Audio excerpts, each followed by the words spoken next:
Su 82 miliardi di export veneto, quasi 10 riguardano il mercato asiatico e su 72 miliardi di importazioni, 7 provengono dall'Asia e rischiano ora lo stop.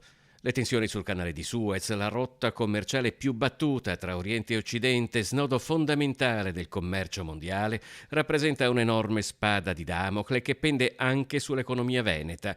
Solo per il territorio veneziano la stima del volume economico di esportazioni che attraversano l'area via nave è di 583 milioni di euro, più di mezzo miliardo. Il 40% dell'export e l'import del Veneto passa attraverso il canale di Suez. È evidente che dal punto di vista dell'approvvigionamento delle materie prime il Veneto rischia un momento di stop. Se ritardi nei viaggi, aumento di costi e di premi assicurativi rappresentano un primo grave problema, il blocco dei transiti mette seriamente a rischio gli approvvigionamenti di materie prime e di materiali utili non solo per le aziende ma anche per la realizzazione delle opere previste dal PNRR.